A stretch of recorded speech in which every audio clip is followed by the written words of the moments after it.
दोस्तों स्वागत है आपका इनसाइट नॉलेज की एक और नई वीडियो में। आज की इस वीडियो में हम वर्ल्ड अफेयर्स से जुड़ी दो काफी बड़ी खबरों के ऊपर बात करने वाले हैं, जिसमें हमारी पहली खबर यूनाइटेड नेशन और भारत की परमानेंट मेंबरशिप के ऊपर है। जहां एक तरफ ये कहा जा रहा था कि चीन भारत को यूनाइटेड नेशन में परमानेंट मेंबर नहीं बनाना चाहता है, तो वहीं हाल ही में हमारे external minister doctor S Jaishankar ने बड़ा खुलासा करते हुए बताया है कि सिर्फ चीन नहीं बल्कि सारे के सारे परमानेंट मेंबर भी भारत की यूएनएससी में परमानेंट मेंबर्स न बनाने के लिए जिम्मेदार है। ये बहुत बड़ी अपडेट है जिसके बारे में हम आपको विस्तार से बताएंगे।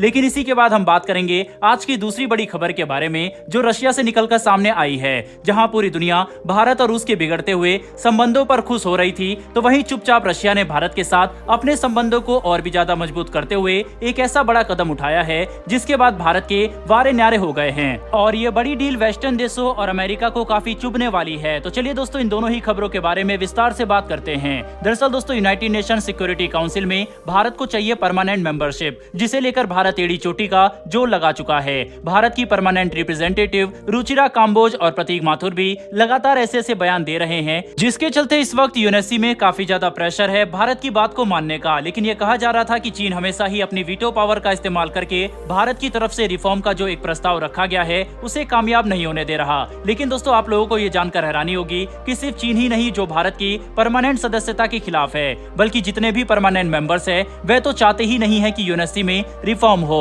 और वे हर बार ही अपनी एक स्टेटमेंट दे देते हैं, लेकिन इस और कोई बड़ा कदम नहीं उठाते। इसीलिए अब यूनाइटेड नेशन सिक्योरिटी काउंसिल के परमानेंट मेंबर्स की इन हरकतों से परेशान होकर खुद भारत के एक्सटर्नल मिनिस्टर ने खुलकर बयान दिया है और इस और रोशनी डाली है जिसको अभी तक अंधेरे में रखा गया था। हाल ही में भारत के external minister doctor S Jaishankar Sweden के दौरे पर गए हुए हैं और ये बयान वहीं से निकलकर सामने आया है। उनका कहना है कि परमानेंट मेंबर्स को ऐसा लगता है कि अगर रिफॉर्म होंगे तो नए देश इसमें शामिल होंगे और उनकी पावर डाइल्यूट हो जाएगी, यानी कि उनकी जो पावर है वह काफी ज्यादा कम हो जाएगी। इसीलिए वह हर बार ही इस रिफॉर्म को करने से कतराते हैं। दोस्तों, रेफरेंस के लिए आप अपने स्क्रीन पर बिजनेस स्टैंडर्ड के आर्टिकल का स्क्रीनशॉट भी देख सकते हैं, जिसमें साफ साफ लिखा गया है कि यूनाइटेड नेशन के जो बेनिफिशरीज हैं, यानी कि जो परमानेंट मेंबर्स हैं, वे इस यूनाइटेड नेशन के रिफॉर्म को होने नहीं देना चाहते। दोस्तों, डॉक्टर एस जयशंकर के बयान यहीं तक नहीं रुके, बल्कि उन्होंने इतिहास के उन पन्नों को भी पलटाया है जहाँ पर परमानेंट मेंबर्स की असलियत छुपी हुई है। उन्होंने बताया है कि 1940 में जब यूनाइटेड नेशन बनकर तैयार हुआ था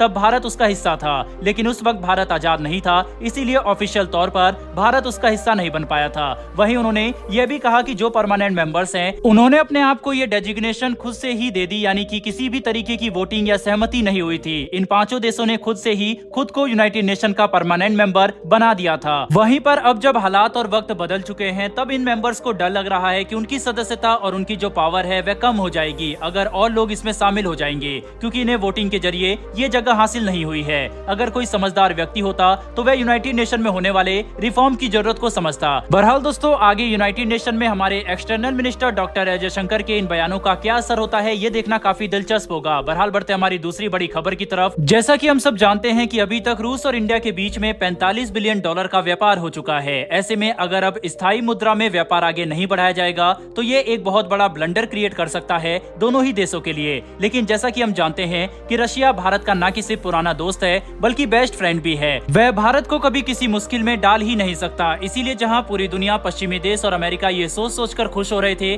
कि भारत और उसके बीच में व्यापार को लेकर काफी सारी दिक्कतें आ रही है, रुपया और रूबल में हो रही समस्या के ऊपर किसी भी तरीके का समाधान नहीं निकला है और अब इन दोनों देशों के बीच में ट्रेड है वह काफी हद तक नीचे गिरेगा। वहीं दूसरी तरफ रूस ने छुप छुप कर कुछ ऐसा कर डाला है जिसके बाद पूरी दुनिया के होश उड़ गए हैं। जी हाँ दोस्तों, आप अपनी स्क्रीन पर एक आर्टिकल देख सकते हैं जिसमें साफ तौर पर यह बताया गया है कि यूको बैंक ऑफिशियल की तरफ से ये बात बताई गई है कि इंडिया और रूस नॉन ऑयल ट्रेड को रुपए में सेटल करने वाले हैं, जिसको लेकर रूसी बैंक ने इंडिया में कई सारे वोस्ट्रो अकाउंट भी खोले हैं और अभी तक 19 से 20 ट्रांजैक्शन भी इस वोस्ट्रो अकाउंट से हो चुके हैं। इसमें तेल के अलावा बाकी चीजों का एक्सपोर्ट शामिल है, जैसे कि मेडिकल, इलेक्ट्रॉनिक्स और इसके अलावा बाकी भी आइटम्स भारत की तरफ से रूस को एक्सपोर्ट किए गए हैं, जिसका पेमेंट रुपीस में वोस्ट्रो अकाउंट में रिसीव किया गया है। वहीं भारत का भी यही लक्ष्य है कि धीरे धीरे मेक इन इंडिया प्रोडक्ट्स रूसी बाजार में पॉपुलर किया जाए और ज्यादा से ज्यादा सेक्टर में भारत अपने सामान को रशिया तक पहुंचाए। बहरहाल दोस्तों, इस वीडियो में इतना ही। लेकिन डॉक्टर एस जयशंकर के बयान पर आपकी क्या राय है? क्या सच में यूएन में पांचों देश ये नहीं चाहते कि भारत को वीटो पावर दी जाए? इस पर आपकी क्या राय है? कमेंट बॉक्स में लिखकर जरूर बताइएगा। साथ ही हमारी आने वाली डेली ऐसी वीडियोस के लिए चैनल को सब्सक्राइब कर बेल नोटिफिकेशन अवश्य दबा लें।